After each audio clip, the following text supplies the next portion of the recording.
Hello again, everyone. I'm Matt Yocum. Welcome to another edition of the IMSA Endurance Hour podcast. Car owner Victor Gonzalez will stop by and check in from his home down in Puerto Rico to talk about their hot streak ending 2025 and trying to carry that momentum into a championship run in 2026. And Jack Hawksworth, who always seems to show up big at Sebring, added another monumental piece of history to his racing resume by winning the pole for his 100th start with Lexus. We caught up with both before the trip to Florida. And Jack, welcome to our studio, our home away from home when we're not at the racetrack covering all the IMSA WeatherTech action. And it's really a cool celebration of your time. And it seems like, 2017 and 2018 and 2019, all those years have really blown by as we're kicking off another one down at Sebring in 2026. Yeah, it's first off, thanks for having me on. But yeah, 100 races. I actually didn't realize until about 5 days ago. I got a text from Pam, who does she runs all of the Lexus PR and social stuff, and she told me it was going to be my 100th race, which seems seems crazy to be honest. It's gone very, very quickly, but cool number. So excited to be going to Sebring, and good place to have your 100th, I guess. When you look at a celebration of that, it says a couple different things. Loyalty from the brand to you, but also what a fantastic brand ambassador you have been over this whole period. And that's why it still continues, to work perfectly. For sure. It's been an awesome relationship, and one that I, really, really appreciate that relationship with Lexus and Toyota. I feel like when the program began in 2020, end of 2016, start of 2017, I was still only, I think I was 25, now just turned 35, and I feel like I have almost grown up with the program. So the program's grown up, I've kind of grown up, and we've gone on this journey together. A lot of the same people who were there at the beginning of this back in 2017 are still there, and we've had some low points and some high points, but certainly the fact that we've been able to, have this relationship for so long, and it's something I'm really proud of, and super grateful for. Well, the fantastic championship that you and Ben scored a couple of years ago, but also, and this is really in the car is right here, one of the fan favorite of all the liveries. Liveries come and go, but there are some that are just iconic, and everyone continues to talk about them years afterward. And the Mobil 1 50th anniversary scheme, the black and the gold, it didn't matter if it was at night or during the day, that livery just popped. It did. It really did. I remember when I got to the track for the first time on the Thursday and saw it, off Wednesday, whenever it was, it stood out, and I was super excited to get in the car. And then the way that weekend evolved, obviously, there's a strong qualifying, and then, really cool finish to the race and getting the win and everything. It was almost like that, that livery deserved to be in victory lane, and fortunately it was. Does it make it that much more special when you do it at a place that just has so much history? And you look at, it's a character type racetrack. It's not, putting green, smooth. There's so much character to, when you go through in the bumps, it's like you're in an off-road Toyota truck versus in a Lexus. Yeah, Sebring is for me is the hardest race probably on the calendar. So it's 12 hours, which is a long time. It's always hot, always really humid, super bumpy, super technical. You have really high speed, high commitment corners. Then you've got some really technical slow speed stuff. The traffic we've got the same number of cars at Daytona as we do at Sebring, but it feels like you've got twice as many at Sebring, just with the nature, I guess, of how many corners there is, and kind of how tight the track is in places. Physically it's demanding, mentally it's demanding, and then on the vehicle and on the crew it's really demanding. So I think winning that race specifically is really hard to do. And like you said, you walk into the track and you see all of the manufacturers on the pit wall, the previous winners, and it's pretty cool. I think just from a personal perspective, I remember when I first came over to the US in 2012, Sebring was somewhere that we would go test, with open wheel cars. So I've just been into that track so many times, seen the place a million times, and yeah, never gets old. So winning the big race there was cool. The only thing not demanding is having fun in the infield, because every track, they have their own little culture, but Sebring, it is a culture all unto themselves. From, fish tanks at the racetrack, there's so many cool things when you walk through the infield. You get a chance to walk through and mix in and see what everybody has as far as how they're going to watch the event.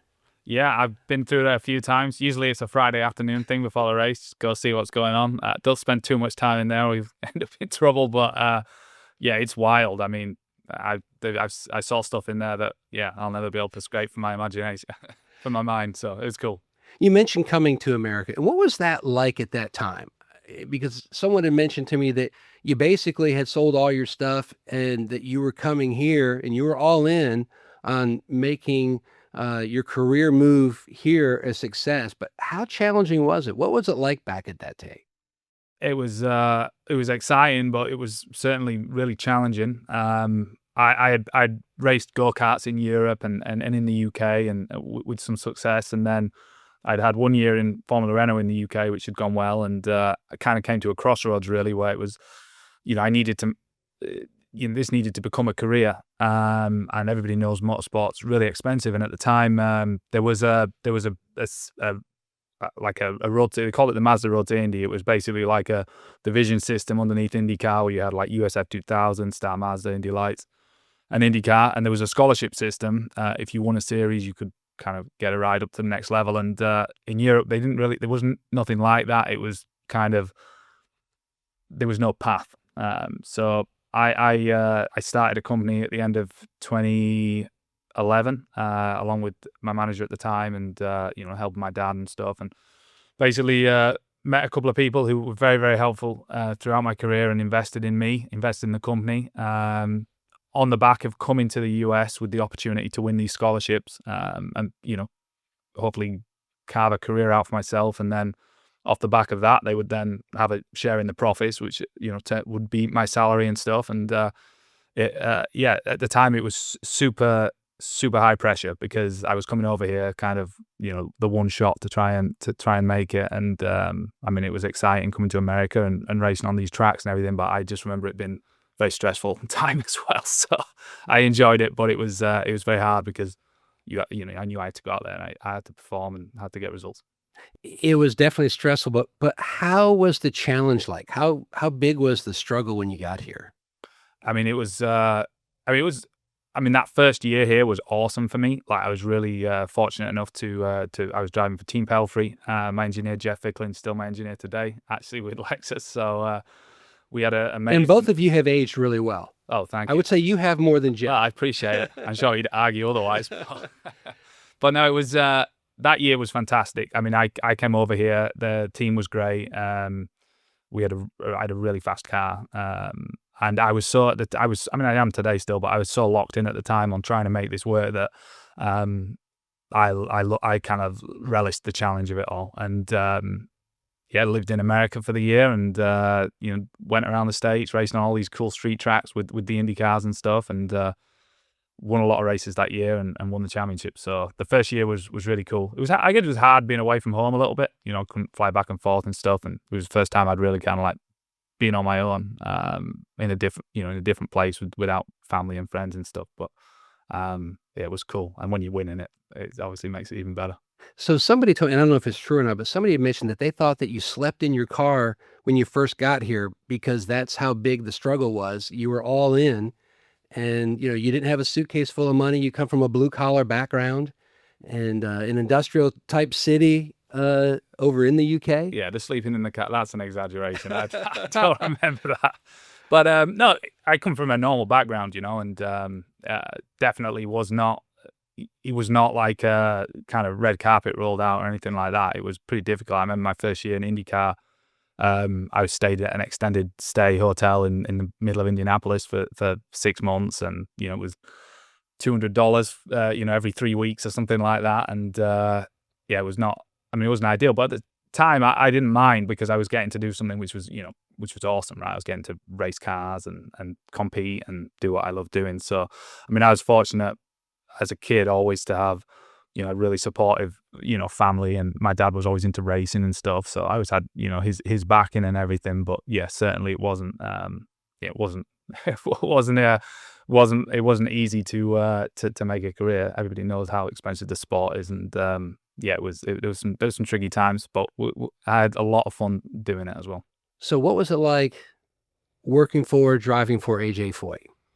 I mean, that was I did 3 years in IndyCar, first year was with Brian Herter, and then my last 2 years with AJ Foyt.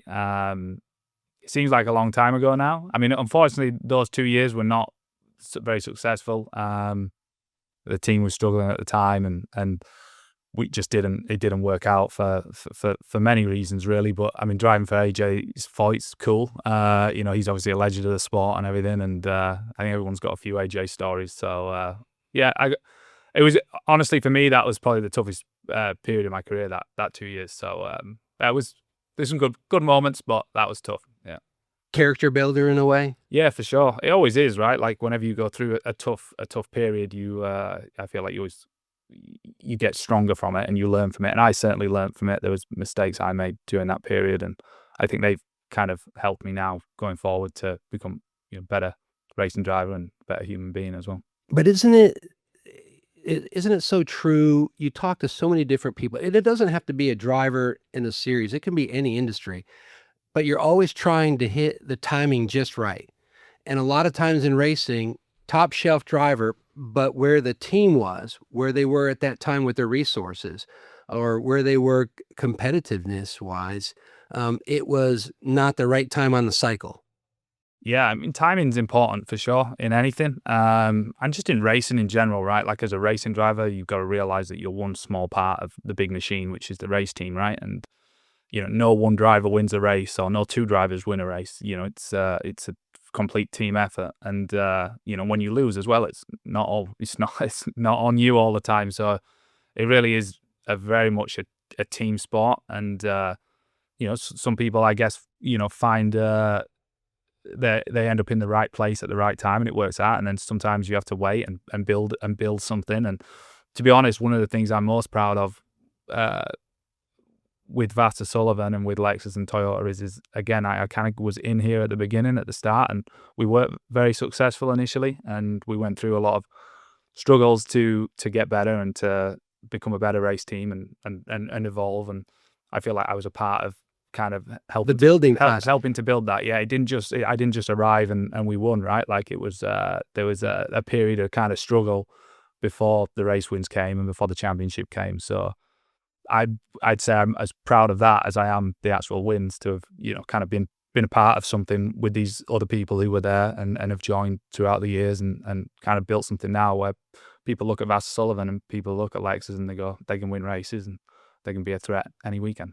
Well, it's a lot like when Michael Jordan went to the Bulls and helped build a dynasty. A lot like when Irvin Magic Johnson went to the Lakers and helped, along with Kareem and a couple others, rebuild that organization. So they were there really from the ground level all the way up the ladder of all the success. And that has to make it even that much more rewarding. The longevity that you've had with one brand and the success that you guys have had over that period. Yeah, absolutely. As I say, I think it's to have done it to have kind of done what we've done together is really cool. And as I say, they've shown me a lot of loyalty and a lot of faith in me over the years, and then and vice versa. I think I've shown the brand a lot of loyalty, and together it's just been an awesome partnership and one that I hope can breed more success over the next few years. So you talk about the partnership, and you've got James Sullivan, and then you've got Jimmy Vasser. You've got one guy who is so chill, like he could go to a Grateful Dead concert all the time. He's just so chill. And then you've got Sully, love him to death, and he's like 12,006 RPM, hair's never out of place, and he's always rolling. And it's neat how they really blend so well together. And they're not oil and water. They blend so well together, and they make a certain kind of magic. Yeah, they do. I mean, like you say, you couldn't pick two more kind of polar opposite personalities, I guess, and yet they work really well together. But I mean, sometimes that's what you need, right? The yin and yang thing. So they seem to balance each other out really well. One thing I really like about working with them is they're very open, and they're both racers. They want to win at the end of the day, and I feel like you can go to them and with a suggestion or with a, with an opinion, and they'll listen, and if they think it's worth listening to, they'll implement it, and if they don't, they won't. But that they're doing the best for the race team and trying to make this race team better all the time. And yeah, it's funny seeing them together and then interacting with them both. Like, I feel like I have a good relationship with both guys, but I feel like the conversations I have with both are similar but very different. It's it's funny. What's one of your most favorite stories about Sully and Jimmy? Well, the one I wouldn't know if it's my favorite story, but the one that stands out to me right now is we had a struggle of a race at Watkins Glen last year. We had it was probably the worst day in the team's history in terms of with the GTD Pro car had a problem at one of the pit stops, and then the GTD car ran out of fuel on the final lap, and we were in contention to win. So I remember coming back to the truck, and everybody sat down, and we were all in there. And I remember Jimmy and Sully coming in, and Sully, he gave us a proper dressing down for about 20 minutes, and it was what we needed at the time to kind of, I guess, turn the tide around a bit. And sometimes you need that, but that stands out as a kind of a Sully moment. And in terms of positive moments, I just remember winning the Petit Le Mans race 2022. It was the first endurance race win for the brand and for Vasser Sullivan. I remember Sully and Jimmy being in victory lane, and just like all in a big huddle, and it was great. How did that begin? Your passion for racing, where you're like, this is what I want to do.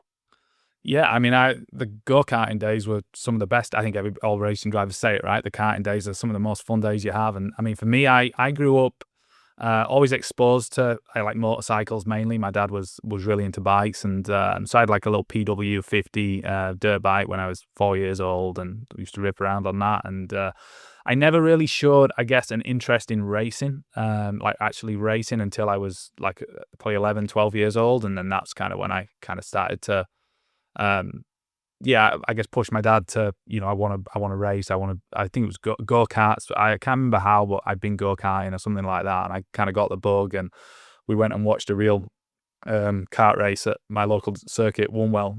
Incidentally, also my teammate Ben's local circuit. So, and then, just kind of caught the bug from there. And as I say, my dad was always into bikes and karts, cars and stuff like that, and racing.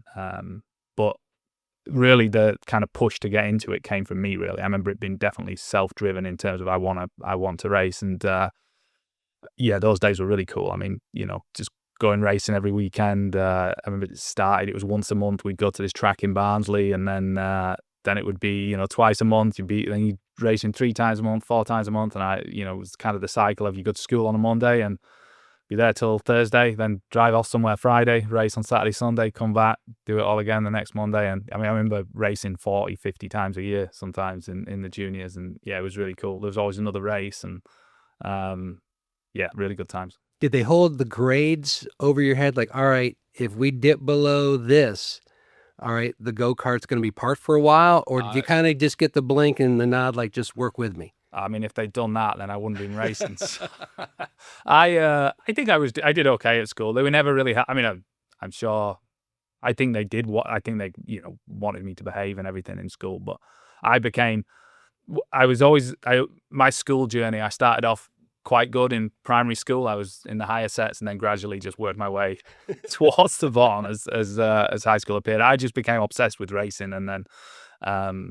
I remember just all I used to think about at school was racing, the next race, and things like that. And so I probably should have done it. I'm sure my mum was disappointed with my grades at the end of school, unfortunately, but it worked out. So I'm sure she's happy now. See, I had the nuns. I went to a Catholic school. I had the nuns call home and say, "Please, will you go through his backpack and make sure that you take out all of the auto racing magazines, because it's way over the top." And so it's almost like going through TSA pre-check. All right, let me look at your bag. Okay. Well, then I would hide them in the garage. So then, all right, bag's clean. All right, good to go. And then I'd put them back in. But you mentioned Ben, the same track. He lives, like an hour from where you were, 45 minutes? Did you guys ever get a chance to race against each other at that time? Or just with the age difference, it was a little bit timing wise was off? Yeah, timing wise was just off a bit. Ben, I think six years younger than me. So he was always in when I was in juniors, he would have been in cadets, and then when I was in seniors, he was in juniors. So we were always kind of, I guess, missed racing each other. But I mean, I was aware of him. He was always in the junior classes and stuff. So you'd go watch the juniors, and we were always at the same races, but never actually competing against each other. But we had similar people we worked with in karting. We had the same go-kart mechanic for a period of time, and things like that. So it's quite unique story, really, to have both of us out here, two lads from, I think technically he's Derbyshire, but from northern England, racing in an American series for a Japanese car manufacturer is kind of a wild story, really. But I knew of him, but never raced against him. Isn't it crazy though, sometimes when you go back and you look at similarities and you talk to different drivers and they'll say, oh, well, I drove for this team, and then 2 years later, my teammate ended up coming in and driving for them. There's so many similarities because it's such a big world in a way, but yet it is so small. Yeah, especially in the motorsport world. It's a very, very tight bubble. And even the people who work in it, right? You look at the paddock, it's usually the same people wearing different shirts every year, changing teams and things like that. So you stay around long enough, you'll always know someone who knows someone that knows you. But certainly, it was a coincidence with Ben to end up, driving the same car, and then obviously, say we know a lot of the same people and stuff, but never really crossed paths prior to actually racing together. So you team up, you win a championship in IMSA, and then the wheels kind of started coming off in a way. In 22, you had your dirt bike accident. And when you look at what TRD has as far as all the different programs, whether it's working out, but especially their medical group that they've got. And we both have called up, I call him the MacGyver of the medical world, Bill Heisel. And, he guides you through whatever you have to navigate. And so those races that you missed in 22, did you grow even more as a driver watching it from afar, or just how it impacted you? I think it definitely made me appreciate racing more, not being able to do it for a couple of months. But I just remember after it happened being incredibly determined to get back as soon as possible. I was angry at myself, for kind of what had happened. And the Toyota Toyota and Lexus and Vasser Sullivan were really supportive of me. And obviously they didn't fire me. So that was a positive. And, they kept helped me as much as they could on the rehab side of things. And I mean, it was an amazing recovery, really. I obviously broke my back and my ankle in 2 places, and was back racing again 8 weeks later at Lime Rock Park. So I remember that 8 weeks feeling like an eternity, but actually when you look back at it, you go, wow, that went by quickly. And I certainly learned a lot from it, and I think became more appreciative of, I guess, what I get to do. And if anything, you look at it, you go, well, after that happened, me and Ben, we had 2 wins in the last 4 races of the 22 season. And then that kind of springboarded us into our championship season, which was 2023. So, I mean, I'm not saying, that breaking your back's a good thing, but it certainly seemed to, once I came back and we started kind of working together again and getting the wheels rolling, it really, the kind of momentum seemed to go with us from that point. Did you watch races from afar? I tried to watch, but it was difficult to watch, to be honest. I mean, I watched bits of them, but I mean, when you're sat on the sidelines watching the car you should be driving, it's pretty difficult. So I watched some of them. I still helped with once I came back. So I was after I had my injury, I spent, I think, 3 weeks in the UK before I was able to fly back to the US. And then once I was in the US, then I was able to at least drive the simulator at TRD. And I remember the motorsport weekend, I helped with some sim stuff, and I did some simulator stuff with Ben and Kobayashi the week of the motorsport race when Kamui stood in for me. So at least at that point, I was kind of involved in what was going on and everything. So once I got back out here, then it became easier to, I guess, I could begin to see my way back to racing again. So at that point, it was a little bit easier to watch the races, but still difficult. So besides sharing the same go-kart mechanic, you and Ben also shared an apartment together. Yeah. So who was more OCD? Everything had to be clean a certain way. Were you guys similar, or were you a little bit more intense on that? I'd say I'm maybe a little bit more intense on that than I'm Ben. shocked. I'm shocked by that. He's, I mean, to be fair, Ben kept it tidy, but I don't know if he kept it tidy to please me or if that's how he keeps his own apartment. But we lived together for the best part of a year and a half. I mean, obviously he still had a place in the UK. I still had a place in the UK, but when we were out here, we were staying there, and we had some good funny stories from that moment and from that kind of era, and we didn't kill each other, so it was good. If there's one story that you can tell, what would it be about your time rooming together? Ooh, what I could tell without getting in too much trouble. I don't know if there's any which are PG enough for air, to be honest, but no, we had a lot of good times. We had a lot of fun times, and then even with Kyle Kirkwood used to come into town and he'd stay with us when we were on the simulator and stuff. And I mean, the apartment was my room. Like I had, a bed in there and bedside table and all that kind of stuff. But Ben's room at one point was just 2 single mattresses, which were like on the floor. And so Ben would sleep on one and then Kyle would sleep on the other one. And that was kind of how they used to room when they were over here. So, it was pretty basic, but we had a good time. Is that part of the culture, though, of Vasser Sullivan Lexus? When you look at the team events that you do away from the track, whether it's going to a soccer game, going to a football game, going to a supercross, and it seems like those type of outings, from the guy who's cleaning the wheels on up to you guys behind the wheel, it creates a real special bond, I think. Would you agree? I would definitely agree. I think we got a really good group of guys who, we enjoy doing stuff together. I mean, obviously some of it's like a team building exercise, right? Like, when you go out and get all the guys together, it's good for camaraderie. But honestly, part of it, I think, is it's kind of all just happened naturally because I feel like we've got a lot of good guys on our team who I would hang out with regardless of whether, we were going racing together or not. So it's just fun to go and do stuff together, right? Like it's fun to go out for dinner. It's fun to go watch a supercross or play pickleball. Or I feel like one of the unique things about our team is we just have so many good dudes. They're really good at their job, really hard working. They really want to win, but then away from the track, just good people. And so I enjoy just doing things with them and outside of being at the racetrack. And we have a really good team, and that's from top to bottom, from the engineering staff and team management all the way down to drivers and mechanics and all that kind of stuff. All the way through the team, we have really good people who, we get on and we have a good laugh, outside of the racetrack. Well, you mentioned Fakeling. You look at Greg Cates. It just seems like everybody, Travis, everybody, whether it's your car or the other car, everybody fits perfectly. And there's just such a cool, calm element when you walk into your paddock. Both cars are there, just the different crew members. It's a really nice feel. It's not stressful in a way, even though this is one of the most stressful, pressure-packed jobs that anybody could have. But it's just more of a laid-back feel. Yeah, I think so. I think it's it's professional but laid back and people get on. I mean, you look at kind of the 2 cars this year. You got Travis Morgan, who's the crew chief on the 14 car, and then on the 12 car you've got Nate Moderman, who he was working with Travis on the 14 car when we won the championship, and and those two are really good friends. Now you got kind of over the top of both cars, 2 guys who've worked together, 2 guys who know each other really well.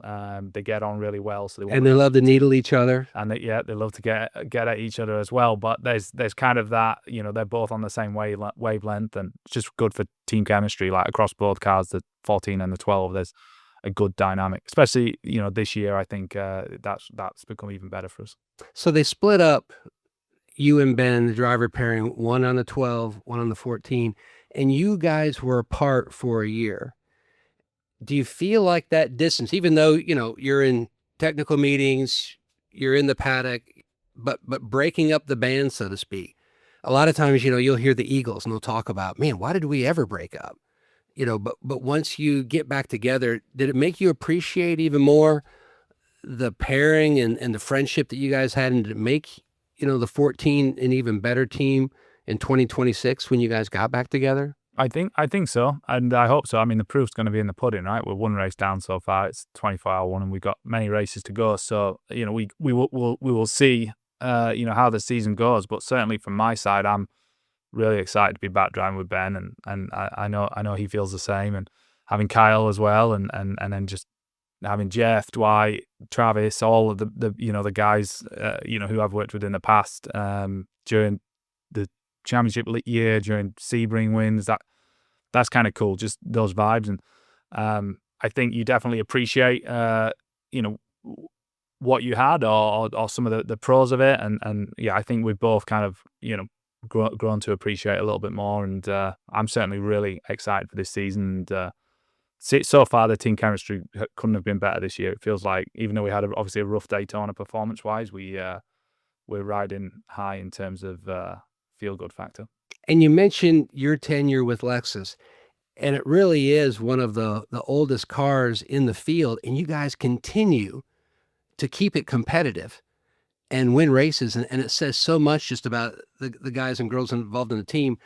But I remember seeing video and pictures, I think from Goodwood, when the rumored possible it might be the new car that's in the future came out at Goodwood. It was all in its, camouflage. And that's what I love about the auto industry or the racing industry, because when people bring out something that they're working on and they do the whole camo paint scheme so that the photographers can't quite get the best of pictures or whatever. But looking at that car, I mean, it just oozes, high speed, awesome performance. And I know a lot of people can't wait to see it on the track whenever that might be. But especially for you guys, that would be a whole clean sheet of paper to then try to max out all your different ideas and how to get the most out of a new machine. Yeah, I mean, we're super excited about it. I mean, obviously, you guys have all seen the images and everything, and it looks amazing, and we're very, very, very excited about kind of the future, and having something fresh will be a lot of fun. And I think not just for the drivers, but for the engineers, something fresh to get the teeth into, if you will. And I mean, we're still, as you said, we keep managing to find new things and squeeze the last bits of juice out of, Lexus RCF. And I mean, even at the Sebring test, we just been testing at Sebring, you still find little bits, whether it be on the car side, driving. I even found some stuff on the driving side where I'm like, oh, maybe I can drive the car a bit different here, and things like that. We're still finding bits with that, which is exciting. But when you compare it to a new car and the amount of, I guess, learning that there will be with that car, and the amount of, I guess, opportunity there will be to find performance and to find things that can make the car better, make us better. That's exciting, because we've really kind of got to the very, very nitty gritty stuff with the RCF. So I know all the drivers are looking forward to it, and I know that the engineers and mechanics, something fresh, is going to be, it's going to be exciting. I know the fans can't wait to see it as well. What was your first thought when you saw it in person?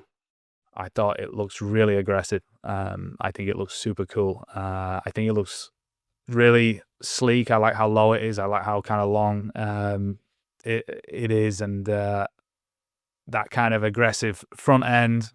I think it looks cool. I just think everything about it looks, it looks designed for, a Daytona, designed for a Le Mans, that kind of style track. How much time have you had with it? I've tested it. I've been in it, and like I say, I don't know how much I can say or how much I can't say, but it's been really fun to be a part of the development of the car. And it's like a whole new chapter, because you look at the development of the car you're running now, and after 9 years, then all of a sudden now you're developing the next chapter. That's got to be fun for you, because there's so much wide open space that you guys can look at and have fun trying to dial in. Exactly. It's just kind of like if we're working in a window which is that small right now, we're going to be working in a window which is that big initially. So just the thought of that is exciting. And then, just the thought of something new, and it's really, it looks cool as well. I can't wait to see it with like a proper livery on it, and going to be mega. When you look at your racing career and you go through all the years, all of us have so many cool memories. And all of us have memories where like, oh my God, I can't believe that happened, or I did that. Do you have like one of those, embarrassing moments or story you love to tell because people just can't believe it? And I'll throw mine out first. At Daytona in July, I think it was 2006 or 2007, just finished Cup qualifying. ran back, changed clothes, got ready for the Paul Revere race. And Tony Stewart was going to race in it. I changed clothes. His motorhome driver, Gooch, came and picked me up. And like every driver who likes speed, his golf cart was a little bit fast. It was sleek. It didn't have like big handrails. And Gooch claims that he didn't armor all the seats, but I felt like he armored all the seats. And so I've got a can of barbecue Pringles and a can of Vernors in my other hand. I'm sitting on the back. And right there at the V or the Y, wherever you want to call it, where the Michelin Pilot Garage would be, the media center, and then the WeatherTech Garage, right there, I thought he was going to go straight and then hang the left. He never checked up out of the gas. He just hung the left, and I slid right off the back of the golf cart. And I was like in air, like I was sitting on the golf cart. And I took 1 step, 2 steps, and then I pile drove the pavement and broke my collarbone. And so I get up because, you don't want anybody to be looking. So I limp back to the golf cart and get on. We go down to where we can watch the start, and my shoulder hurt so bad. I've got my hand hanging on the chain link fence because that was the only way I wasn't, in excruciating pain. And there was a doctor who worked with Stewart. We called him Dr. Kevorkian. And he worked with the team, and he came in, oh yeah, no. And he's yanking on my arm. No, it's not broken. It's just like really bruised. And it was really broken. And I couldn't even clasp my RF pack. I had to have somebody do it. And it's one of those things where I go back and I'm like, oh man, I wonder how many people actually saw that.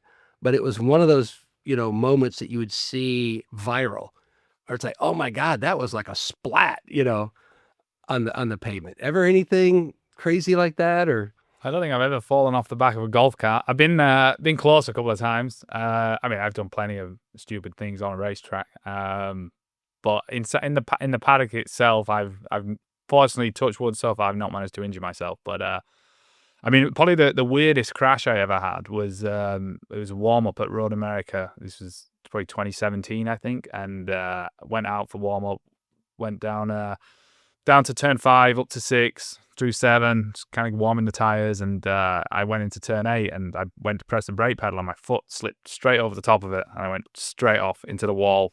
First lap in warm up, the car destroyed. It wasn't a good start. It was a bad day, but like looking back, you go, what a crazy way to crash the car, to foot slip over the top of the pedal. So that's probably my weirdest, I guess, moment in terms of doing something really stupid. But there's plenty of stupid moments, but that's probably near the top. See, I did that race for TV, and I remember that happening and walking back to the paddock and going, oh man, that's not going to buff out. That was a big that was a big one. Yeah, that was a big one. That was I remember going in, I went down in turn 8, hit the pedal straight over the top, and then just went straight in, and thing was really bad. So anyway, it didn't buff out that day, but we buffed it out for the next race, and on we went. You talk about that age that you were then and how you are now. And I remember back at Daytona, I was talking to Jackson Bell, and he could not stop talking about all of the things that, he learned, his teammate learned. So like Bell and Koch felt like going into the race that they had spent time with a professor because of all the things that they never thought about, that they're like, oh my gosh, big picture wise, everything else, how to run an endurance race, all the different things. For you, fun to work and kind of mentor younger people like that? Yeah, I really enjoy it, especially, guys like Ford and Jackson and stuff who are kind of keen to learn and pick your brain and stuff. I always enjoy that. Like, one of the best way to learn something, or the easiest way to learn something, is to experience it, right? So you stay around this sport long enough, you experience pretty much everything, and when the bad stuff happens, I do anyway, I try to put something in place to correct it so that I don't make that same error again, or so I can improve in a way to kind of find a positive outcome from stuff. So that's usually a painful way to learn, but if you can pick somebody's brain who's kind of been through that stuff and has maybe an understanding of how these races run a little bit and what to watch out for, where the kind of the banana skins that can jump out and kind of get you are, then it's definitely, I think those guys seem to those guys seem to take that in really well. And I mean, working with those two guys was a lot of fun, and both really talented. And yeah, it's going to be cool to see them kind of race on this year. I'm looking forward to watching them. Well, you look at the whole Toyota platform, and it's part of the Toyota family, the incredible facility that TRD has, but also how everyone is all in. And for you, you spent a lot of time in the simulator helping the Cup drivers with their road course programs. And I remember Eric Jones talking about it last year. I mean, it wasn't like going up a step. It was like he jumped several steps on a ladder just because of all your input and the things that you learn and could pass on to them and teach them. So that's got to give you a lot of satisfaction, helping out another discipline in the Toyota family. Yeah, like I say, I really enjoy that side of it. And look, I by no means know everything. I know quite a lot about certain things, but I certainly don't know. I don't claim to know everything either. But I feel like with the NASCAR guys, they only race on road courses, 4 or 5 times a year, and for them to kind of lean on me and pick my brain on certain things is something that I enjoy helping them with. And there's things that maybe I can see which they'd not thought of, and stuff like that, which helps. And but at the same time, for me, it's interesting because whenever you work, especially if you work with like a Cup guy, they've got so much experience, so that you're not teaching them how to drive the car. They know how to drive the car, but just seeing different styles and trying to tweak certain things, which maybe I think, okay, if I was in your situation, maybe I would try this and stuff. I think they find that helpful, right? Like, I'm not trying to teach them to change everything. I'm just looking at it and going, okay, maybe try that, maybe try this, and then use your talent and your experience to take that advice the way you want to take it and kind of run with it. So sometimes with like some of the less experienced guys, it's more structured in terms of, you're really trying to teach them the basics. But I enjoy working with some of the more experienced guys because there's stuff that some of them, they do sometimes, which I look at and go, okay, well, maybe I could take a bit of that myself and maybe that can apply to what I'm doing.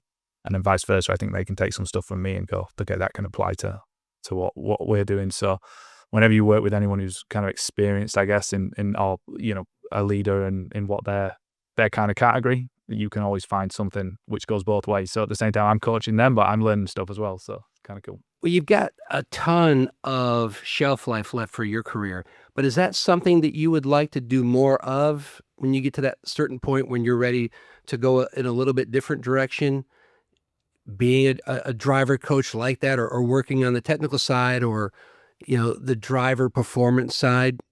Yeah, it's not something I've thought deeply about just yet, just because I feel, like you said, I've got plenty of years ahead of me, and I feel like, I want to be focused on what I'm doing now and I feel like I can still get better and still perform better. So I'm focused on that, focused on trying to win races. But yeah, certainly in the future, it's something I enjoy. It's something that I like. So yeah, who knows, down the line at some point, it might grow into something bigger. At the minute, I work with, several guys on the NASCAR weekends and stuff like that. But yeah, in the future, maybe down the road, it'd be something that I would look at.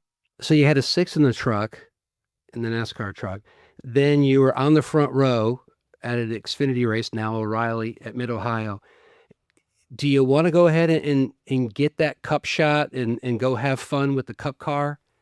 I mean, is that something, I can tell by the smile on your face, you're like, just put me in, coach. I'd love to have a go. Yeah, if the opportunity arrived, then yeah, I'd kind of take it with both hands and run with it. I've done some laps in the Cup car, done many laps on the simulator, but I've done some kind of wheel force testing and bits like that in the car. So yeah, if that opportunity ever came, then I'd obviously kind of grab it with both hands. I just enjoy racing in general. So whenever you get the chance to go race at a high level, then kind of I'll take it.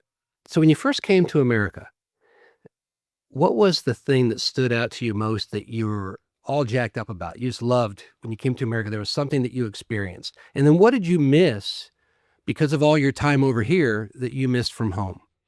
I mean, the biggest thing coming over here, I guess, which I loved on the racing side, was the kind of the raw aspect of it over here compared to Europe. Like, I feel like European racing has become just more sanitized over the years, whilst American racing, IndyCar, IMSA, it still has that kind of raw appeal. Like, the tracks are, a little bit sketchy, and the walls are there, and you have gravel traps and grass, and the racing, apart from at the end of last year, the racing was pretty old school, and it was very you could get away with being a little bit aggressive and having some kind of contact, and not contact as in like NASCAR style, but you could rub on each other a bit. A little more argy-bargy, as Calvin likes A to little say. bit more argy-bargy. Whilst in Europe, they kind of gone a direction where it's, got penalties for this, penalties for that, and I never liked that. So kind of like from tackle football to flag football in a way. Exactly. I like it to be, just get out there, have a race, you guys sort it out, and, put on a show. Like, that's kind of always been my mindset. And then with the tracks, having the kind of the penalty there of if you make a mistake, you're going to be punished for it. You're going to end up in the wall. You're going to be in a gravel trap, compared to in Europe where you make a mistake, you get a track limit.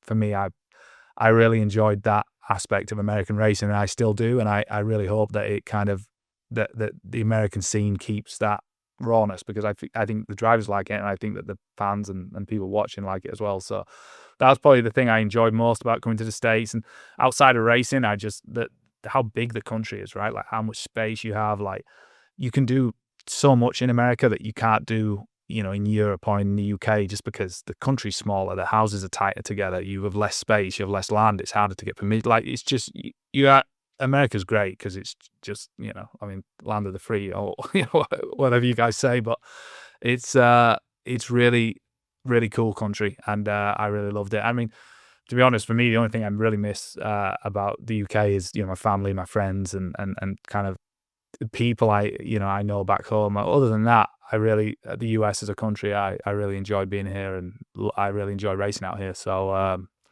my experience has been positive, and I would say I've learned to love America more as I've been in the country. So I'd say the first few years, obviously, I guess maybe didn't. I mean, I was also younger, right? So I didn't maybe see things how I quite see them now, but I remember missing home a lot more. And then the more time I've spent in the US, the more I've kind of really begun to love the place.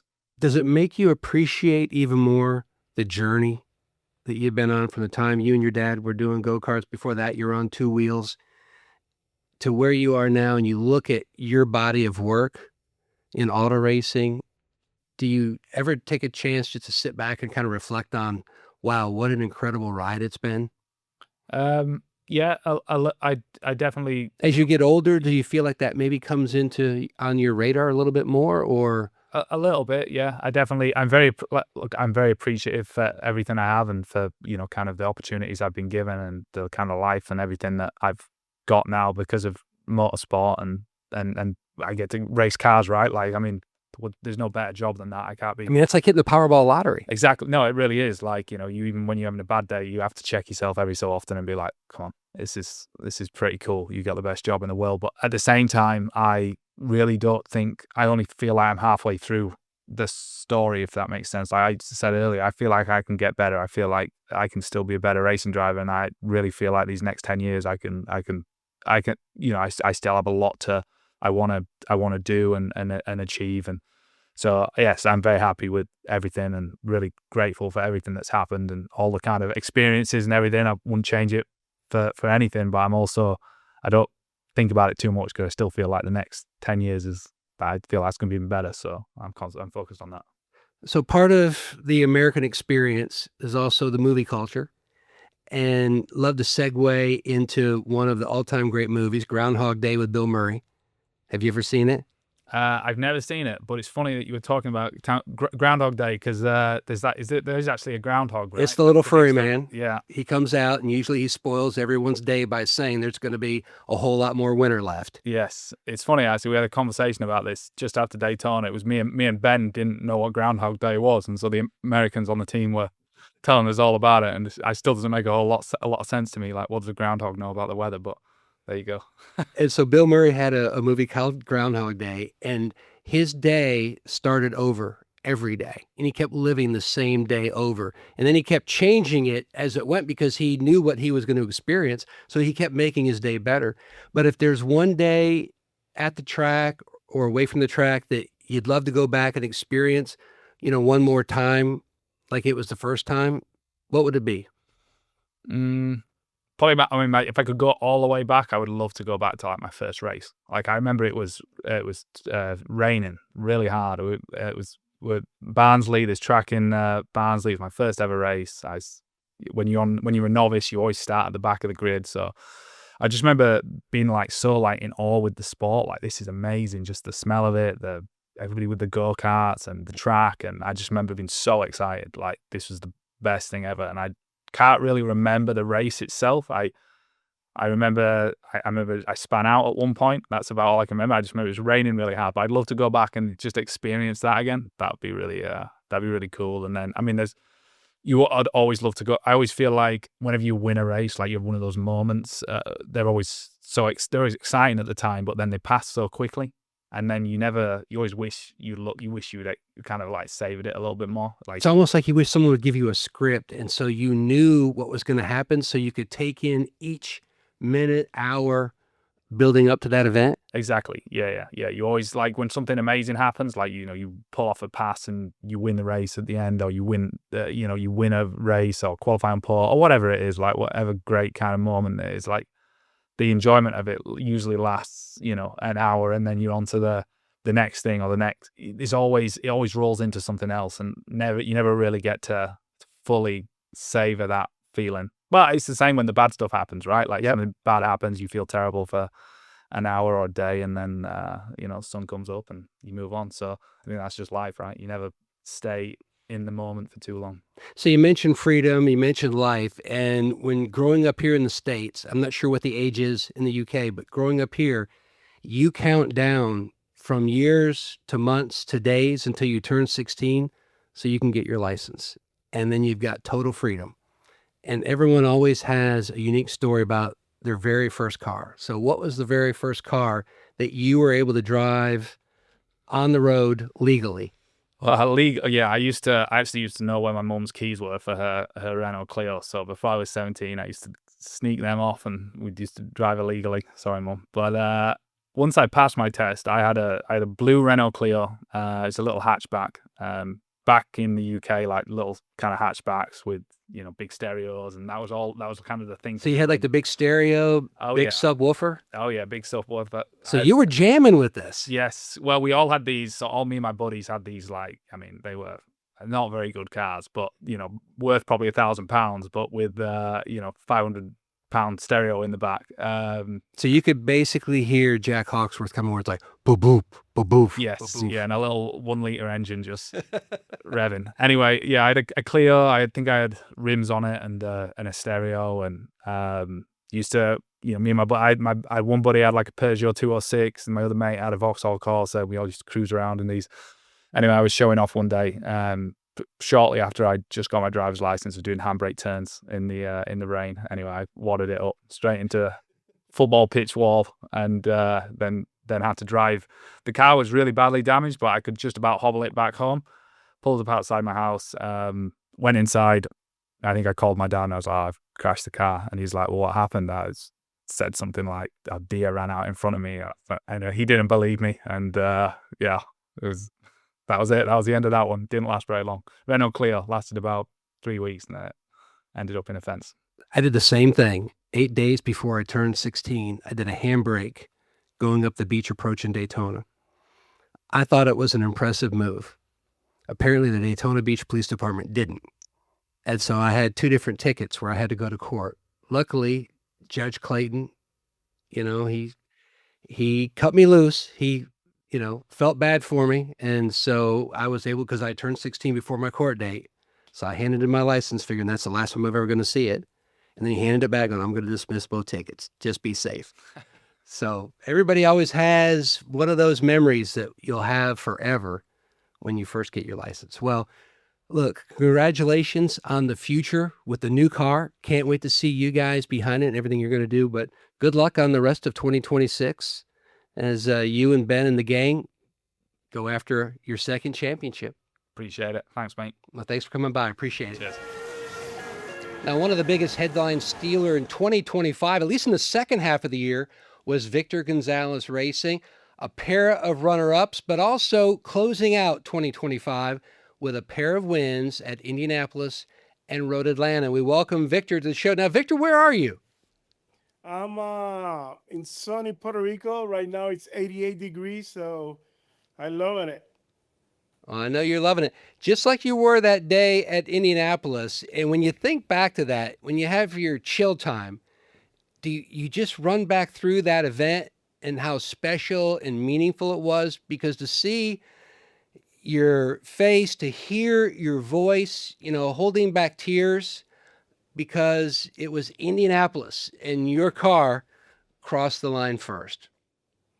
No, it was a special moment, like for sure, because everything that we've been through, all the struggle, all the hard work that we put, and just seeing that car.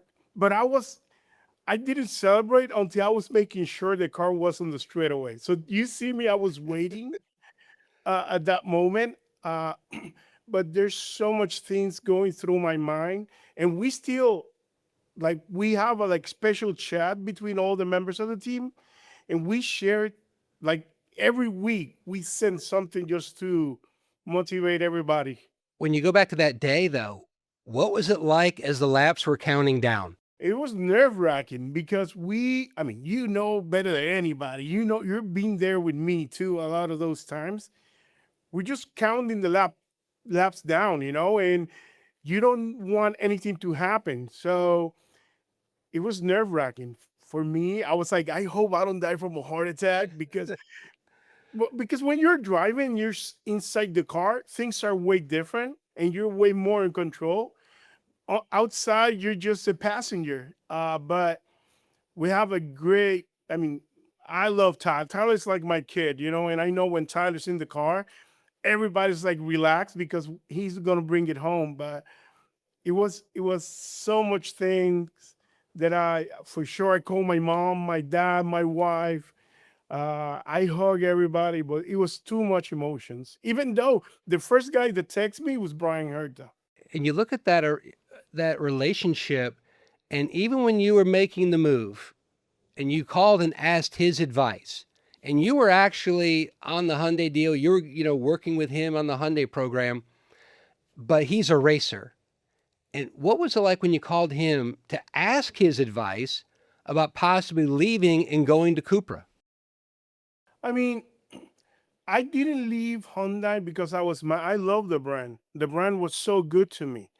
I mean, and if the opportunity wasn't there for us to grow, and I see something that we can work something out uh, to make something bigger at the end, I was not gonna move. But I owe him so much because he keep my team together, And I call him say, "Hey Brian, I got this opportunity, but I won't leave if you said no."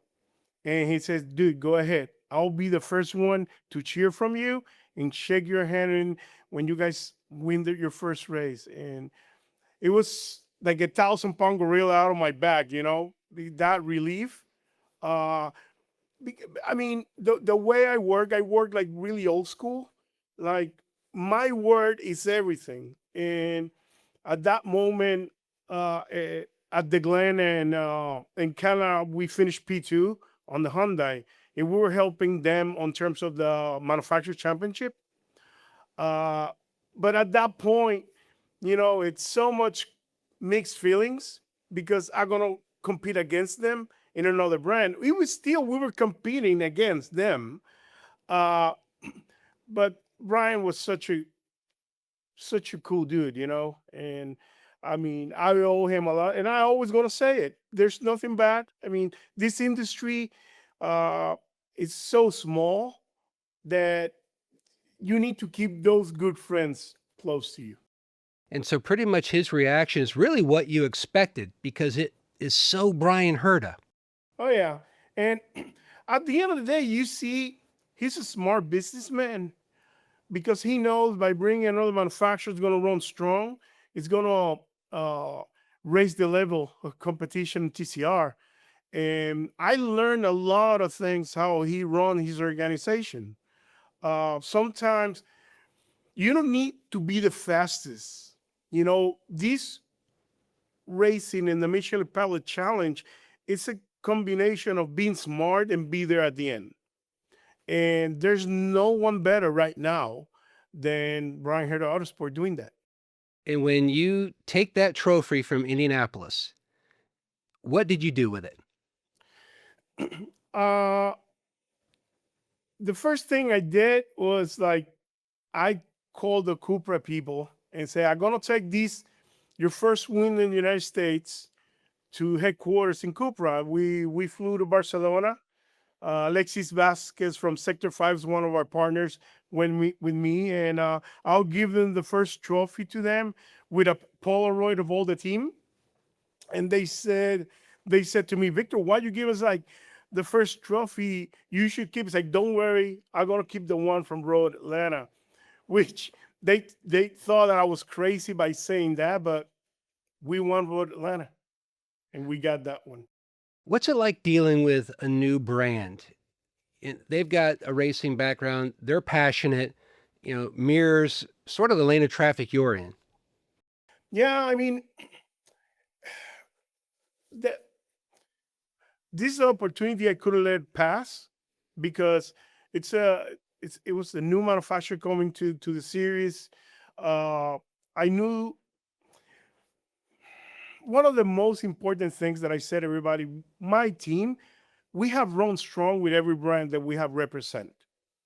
And that shows our commitment on whoever we represent at that moment. And Cupra for us, I see like that's a new brand. I think we can be really competitive. I think we have enough data through the years, and maybe we can grow with them. It's a possibility. Uh, but I have to keep the mentality, like all my guys in the team, we keep the mentality that we don't know what we're gonna have next year. So mine is like that's the car that we race, and we're gonna win as much as we can, or be on the points to win the manufacturer championship for them and the drivers championship for sure, because I want Tyler to win that. You look at all the work that went into, especially 2025, Yeah. switching brands, getting up to speed with a new car, and all the hard work that, the men and women that are part of your organization, down in outside of Orlando, and all the hours that they have put in, that had to have been such a huge boost in the arm going into the off season, even as short as it is, to having won at both Indianapolis, because everybody dreams about being able to say, I'm an Indianapolis winner. And then to go ahead and close out the year on such a strong note, that really has to tell them that all those hours, all the time, the extra time that they put in, the struggles along the way, it was so worth it. And then it's an even bigger carrot for 2026. Yeah, I mean, some of the people that they don't realize when we change brands, it was kind of like in the middle of the season. It was 2 weeks after there was the next race, and so we got the car after Canada. We prepared the car, we put everything, we went directly to Road America, and we have a huge crash in Road America. We went back, we got 7 days to fix the car. We put almost 200 hours of my guys in the car nonstop. We put the car back, and we were leading a VIR, and our car got destroyed again, back to back. And at that point, we just think it's like, is this worth it? You have to realize we have put so much hours, and then we have to do it again. But my guys never backed out. It's like, let's do it. Let's repair the car. And I remember I called Cupra and I said, hey guys, we're ready. We're going to win Indy, but I'm going to win them all. And they said, what do you mean? It's like, I'm going to win all practice. I'm going to get you fastest lap. We're going to get the pole. I'm going to win the race. And they said, you don't need to say that. No, we're going to do it because we need it. And that's the way everything happened, even though we got a penalty and we have to get from the back again to the front. But I mean, my engineers, my guys in the crew, that shows their commitment. I mean, I'm just blessed to have them working and being part of this, because this is a complete team sport. It's not just the drivers or the it's a combination of everything. But that's calling your shot not because you're trying to be boisterous. It's because you've got the confidence. You know the men and women that are working in your shop, and so you've got the confidence in your employees. Yeah, I mean, and it's funny because I don't even call them employees. They're all my buddies, because we, in racing, we have learned that sometimes we spend more time with these people than our own family because we are always on the road.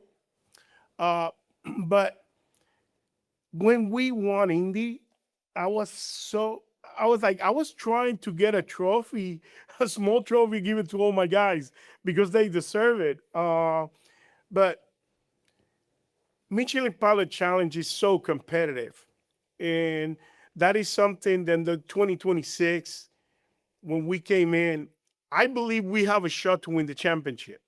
I think we're gonna be strong. Uh, but to my European counterparts, my good friends, don't realize how complicated is racing in IMSA. Between everything on, it's not just racing.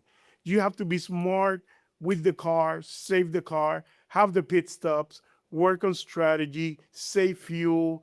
It's so much things. And that's one of the many things that I learned from Herta, but yeah, I'm still happy with Indy. I can stop racing and just doing that, I'll be happy. But you're a racer, and racing, it's always the most important race is the next race, and that's going to be Sebring. Your team, like several others, had to use mulligans basically looking ahead at the 2026 championship, at some struggles at Daytona. But it seems like your group always works better when they're under pressure and they're on the back foot.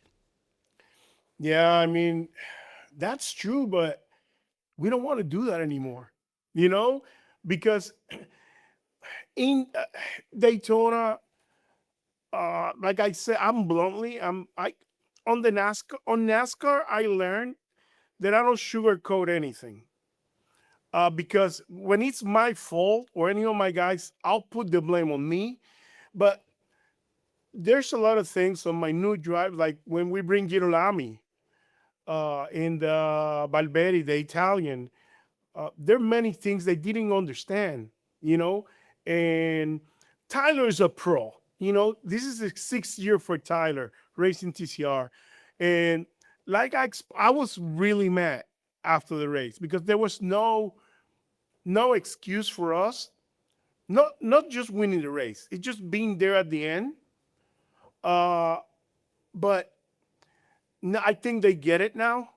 Sebring will be strong everywhere. Like I said to my guys, like we don't need to allow to go to the back foot anymore. Let's keep it.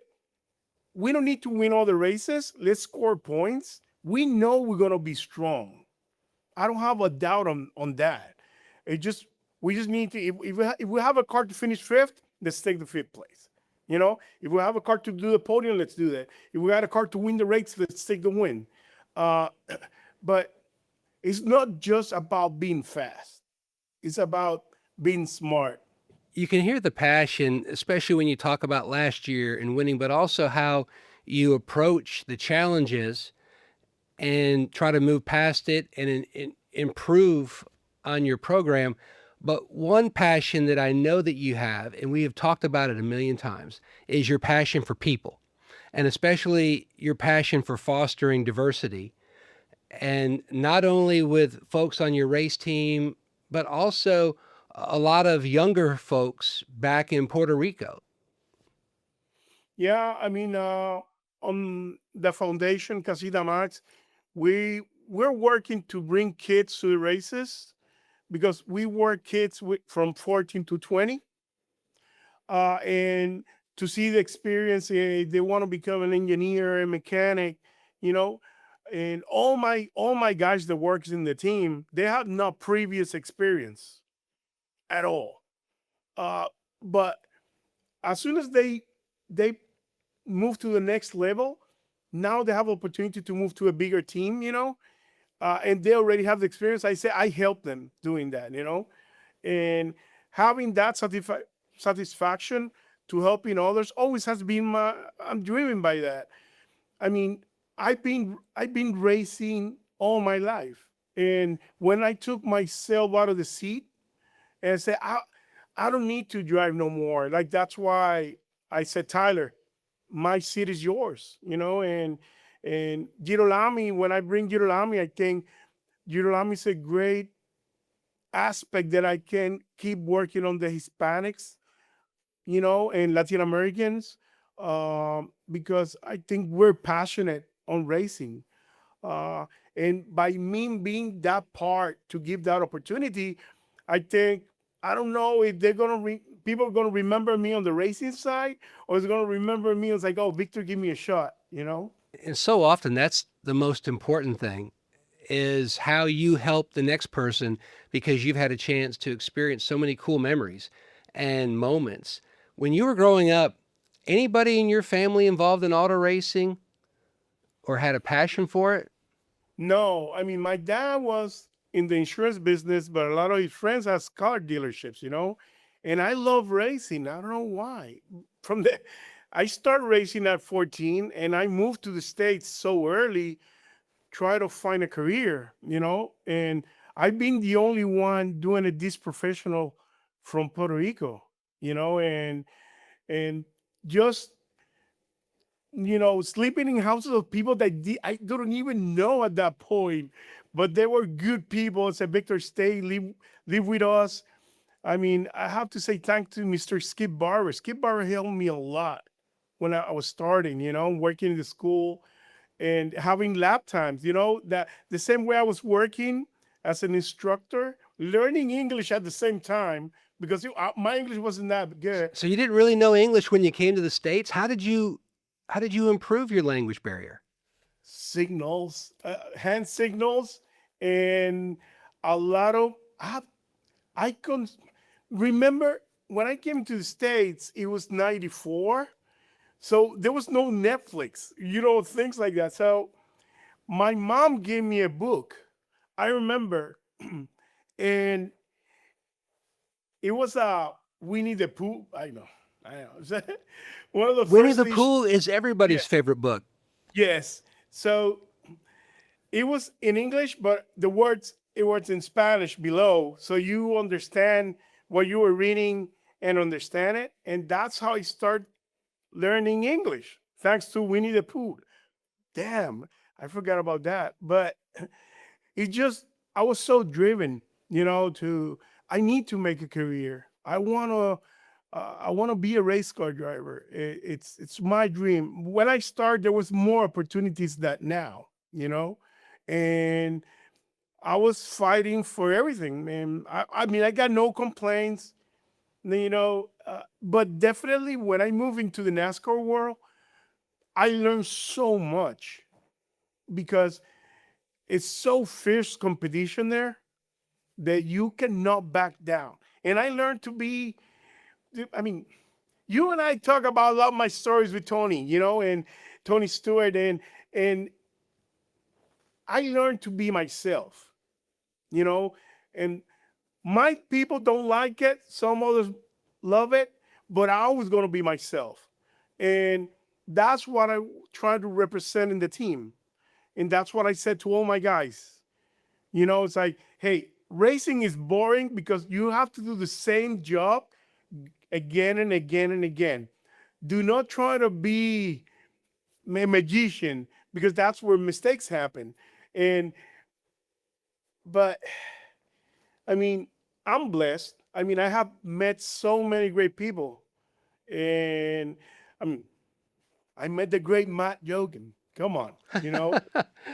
Eh, Well, I feel the but same about you, because the first time we met, I think, was Sonoma, and you were yes, driving for Tommy Baldwin Jr., yeah, 2013. and I was talking to Tommy, and you came walking up. He introduced me to you and everything. And so I remember that in the garage area at Sonoma. But didn't Tony Stewart at Sonoma give you some really good advice? Yes, I remember we were at driver's intro and I crashed in quali on in 10, I think it was 10. The one, the right hander before the hairpin at the end. And I remember I crashed and I feel so bad. I was like, Tommy. Tommy's I was like, Tommy's gonna kill me when I get back to the garage. Uh but he was cool, and Darryl Waltrip, he says like, hey young man, don't worry. The race is tomorrow. And before I walk in and driver's intro, somebody had them hold my neck on the back. I was like, whoa, it was Tony, you know? And I look at him, it's like, hey man, don't worry, just enjoy it. It's when somebody like that with those credentials said to you, it's okay, you know, you're part of this group. I mean, for me, to have opportunity to race at Sonoma and Watkins Glen with that elite group on the cup level, it was amazing. I learned so much, and I have a ton of respect of everybody. And one of the great guys that I met too when we did driver's autographs was Greg Biffle. And I'm so sad he's passing. But like I said, in racing, you met so many good people. When you look at your career, you look at the people you meet, and that's what I always say. Cars are cars. They might be the stars, but the heartbeat is always the people. Whether they're behind the wheel, on top of the pit box, or they go over the wall, you name it. Those are the people that you always have those special moments with, and you try to always remain in contact with through the years. And for the little kid growing up in Puerto Rico, to basically become the first cup driver, I believe, from Puerto Rico, and Yeah. the moments that you've been able to make, do you ever just sit there and say, wow, that little kid, 35 years ago, 40 years ago, would you ever believe you would say to him, look, man, just go with the process. It's going to be a heck of a ride. Yeah, and you need to trust the process. Sometimes for us, it's so difficult because we always want to be at 100 miles an hour, Uh, but it wasn't easy, but still, I learned how not to accept no, you know? And like every opportunity that I got, I fought for it, and I was blessed to find good people that want to help me. Uh, Now my case is I'm trying to give back what everybody that along the way helped me on my journey. It's time for me to do it back. That's why I'm committed to IMSA. I love racing in IMSA, and uh, and to win the championship. I mean, not just to win. When you win a race at this level, it represents so much because we have put our lives. Like when I talk to, I missed my senior prom. I went and do private studying. And like my dad says, if you want to be a race car driver, you need to get your diploma from high school. And I went directly from high school to go racing. I never went to college. Uh, did I regret that? It's too late, But I got the best university in the world, which is life.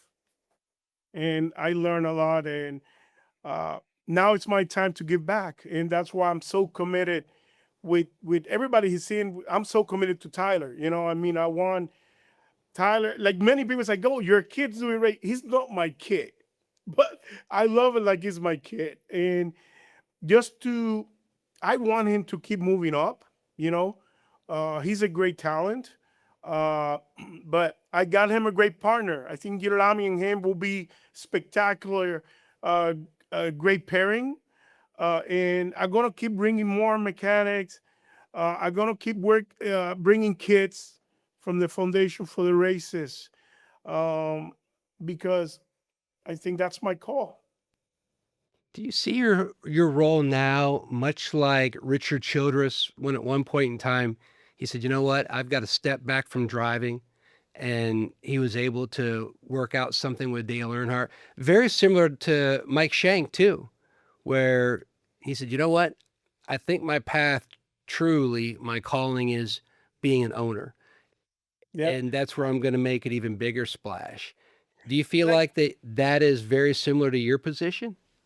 I was so close to drive for Mike Chang at Atlantics.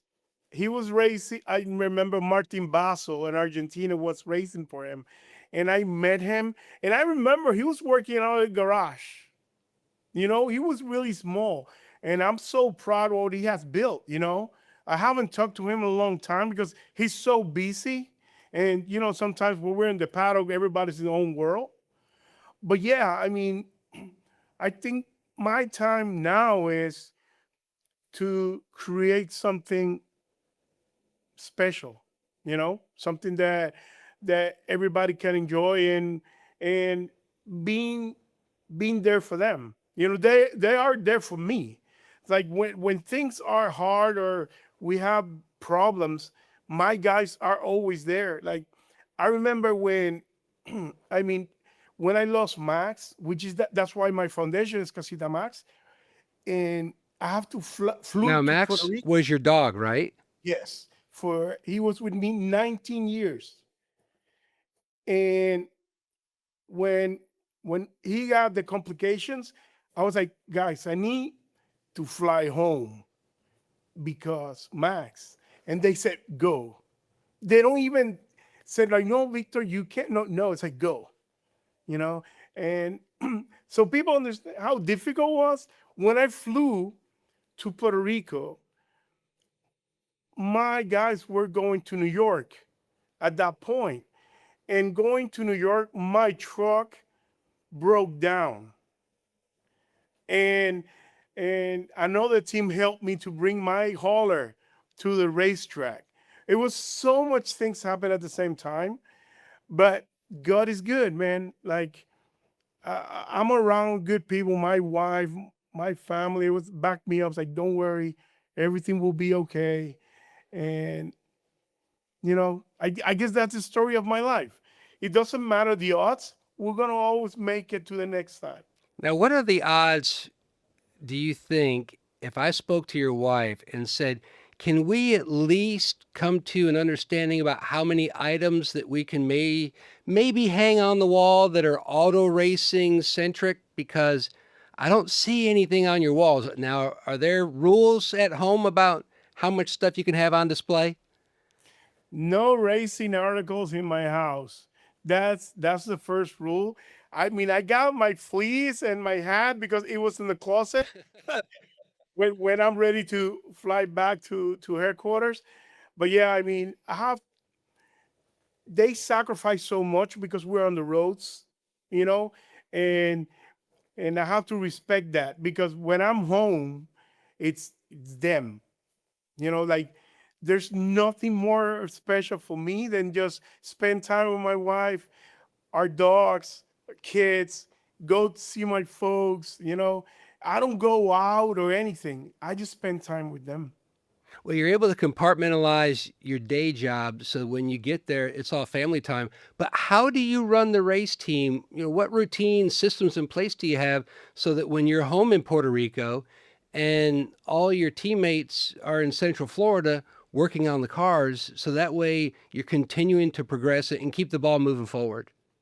Yeah, I mean, we got a plan. As soon as the race is over, my guys start working and getting the car ready for the next race. Yeah, there's some parts that we keep developed, you know, but we put schedule.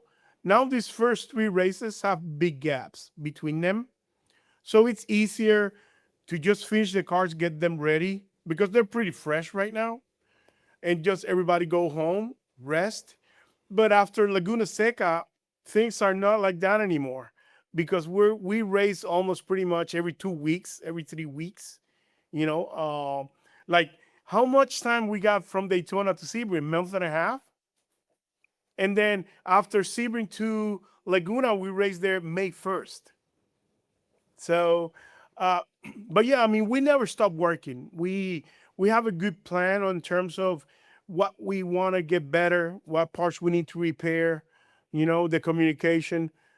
We got a good group of people, and we never stop working. So you're on all those flights from Puerto Rico to the States, and a lot of people will watch movies. You ever seen the movie Groundhog Day with Bill Murray? Oh yeah, I love that movie. So if you had a chance, like Bill Murray, to relive a day over and over and over again, what would be the day that Victor Gonzalez would love to experience for the first time once again? It will be, I know it sounds, but it will be to be with my dog, with Max, Montreal 2009, my first NASCAR start. Where was he? What was it like that day? What can I say? I don't want to get emotional, but you know me. Uh, it was, I mean, I was scared for sure, because when you there the first time, and I remember I was walking in the paddock and I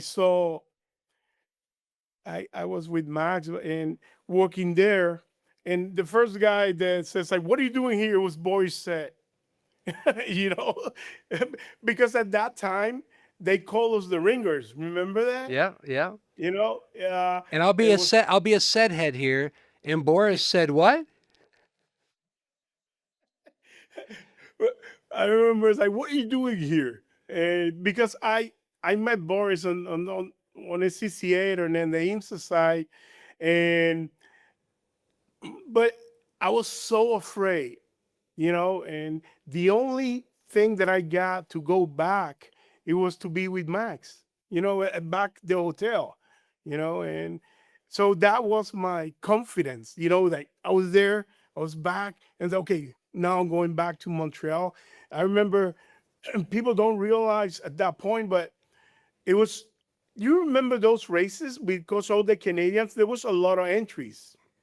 And Oh, at that those point, races were crazy, and the yes. level of competition.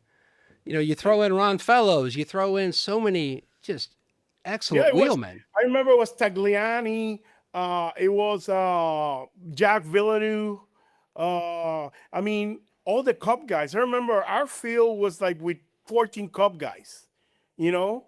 And I remember when we finished 14, we were going to finish 10. And on the last restart, because that race was so long because of the rain, we were using rain tires. And and Kyle Busch was coming from the back. He moves everybody, you know, and finished 14 there. But it was a great experience. It's like, but I remember there was not so much pressure because it was like 51 cars for 43 spots, and nobody told me my car was to make the race on time. I didn't know until when I got there, my crew chief, Dan Grove, was like, you need to qualify on time. I was like, what? Yes. And when I make the race, I mean, for me, that was a win, you know?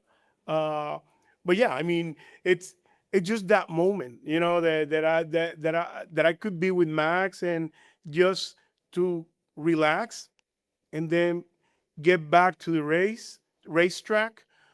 Yeah, if I could go back to Groundhog Day, that would be for sure, hands down. If you could go back to when you got your first road car, what would that have been? My first road car. My, you know that I got a race car before I got my road car. Really? Yes, my first race car was a Datsun 510, 1971 Datsun. It was yellow. I mean, it was ugly, but for me, that was like my GTP Yep. at that point. And I remember my dad gave me an old 2002 BMW. It was like a 73 car. I don't know, it was with the old cars, but I learned everything that I learned in my life is just be grateful. It doesn't matter how's the situation, always look the bright side. And I think that's have helped me a lot on moving on in my career on the racing. because it's easy. I learned this from my dad. It's better to see the glass half full than half empty. And that's what I told my guys always. It doesn't matter how bad it looks. Everything's going to be okay. And I guess that's the attitude that I do everything with. Well, I would say your glass is always full, and we appreciate you stopping by. And it's great to know that there are more than at least one person who is a Winnie the Pooh fan. But I would say you've got to be the greatest Winnie the Pooh fan. So, Victor Gonzalez, thanks for stopping by, bud. Thank you. I appreciate it. And thanks for Victor Gonzalez, but also Jack Hawksworth for stopping by. And you too, the fan, for hanging with us for another IMSA Endurance Hour podcast episode. And remember, hit subscribe. That way you can get all the new episodes that come along, but also go back and see all the great stories that you might have missed. For all of us here on the IMSA Endurance Hour podcast, I'm Matt Yocum. We'll see you next time at the track.